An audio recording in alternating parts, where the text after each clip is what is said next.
தமிழ் சினிமாவில் வளர்ந்து வரும் இளம் நாயகன் பிரதீப் ரங்கநாதன் நடிப்பில் தீபாவளியை முன்னிட்டு கடந்த வெள்ளிக்கிழமை வெளியான திரைப்படம்தான் டியூட். ஏற்கனவே பிரதீப்பின் லவ் டுடே மற்றும் டிராகன் ஆகிய திரைப்படங்களின் வெற்றியை தொடர்ந்து டியூட் திரைப்படத்தின் பாக்ஸ் ஆபீஸ் வசூலை படக்குழு அதிகாரப்பூர்வமாக அறிவித்துள்ளது.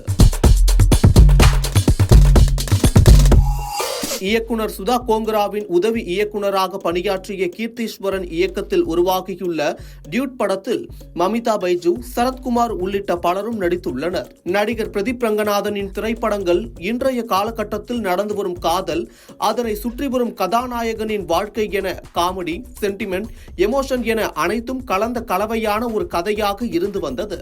அதேபோல்தான் டியூட் திரைப்படமும் அமைந்திருக்கிறது. மேலும் ஜென்சி கிட்ஸ்களை கவர்ந்த நடிகர் பிரதீப் ரங்கநாதன் குறைந்த பட்ஜெட்டில் அதிக வசூலீட்டும் திரைப்படங்களை கொடுப்பதால் அவரை வைத்து படம் எடுக்க தயாரிப்பாளர்கள் ஆர்வம் காட்டி வருகின்றனர். அது மட்டும் இல்லாமல் சாதியவாதிகளுக்கும் பிற்போக்கு சிந்தனை கொண்டவர்களுக்கும் எதிரான ஒரு விஷயத்தை கமர்ஷியல் சினிமாவில் கையாண்டிருப்பதால் ஜென்சி கிட்ஸ் டியூட் படத்தை கொண்டாடி வருகின்றனர். இசையமைப்பாளர் சாய் அபியங்காரின் இசை இலசுகளையும் ஜென்சி கிட்ஸையும் வெகுவாக கவர்ந்தது. ஒருபுறம் பைசன், டீசல் போன்ற திரைப்படங்கள் வெளியாகி இருந்தாலும் கமர்ஷியல் சினிமாவை விரும்பும் ரசிகர்களின் முதன்மை தேர்வாக டியூட் திரைப்படமாகவே இருக்கிறது. டியூட் திரைப்படம் கலவையான விமர்சனங்களை பெற்று வந்தாலும் வசூல் ரீதியாக பாக்ஸ் ஆபீஸில் பட்டையை கிளப்பி வருகிறது. அதன்படி முதல் நாளில் ரூபாய் 22 கோடியை வசூலித்ததாக படக்குழு அதிகாரப்பூர்வமாக அறிவித்தது. இரண்டாவது நாளையும் சேர்த்து ரூபாய் 45 கோடியை வசூலித்ததாக அறிவிக்கப்பட்டது.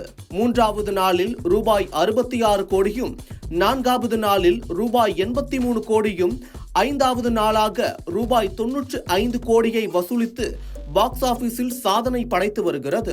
ஏற்கனவே பிரதீப் ரங்கநாதனின் லவ் டுடே, டிராகன் ஆகிய திரைப்படங்கள் ரூபாய் 100 கோடியை வசூலித்ததை தொடர்ந்து டியூட் ரூபாய் 100 கோடியை வசூலித்தால் ஹேட்ரிக் 100 கோடி வசூல் நாயகன் என்ற சாதனையை படைப்பார் பிரதீப் ரங்கநாதன்.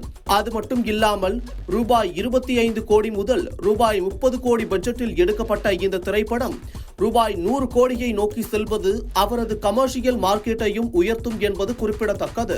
மேலும் விக்னேஷ் சிவன் இயக்கியுள்ள LIK, அதாவது லவ் இன்சூரன்ஸ் கம்பெனி படத்தில் நடித்துள்ளார் பிரதீப். இந்த படம் வரும் டிசம்பர் 18ஆம் தேதி திரையரங்குகளில் வெளியாகும் என அறிவிக்கப்பட்டுள்ளது.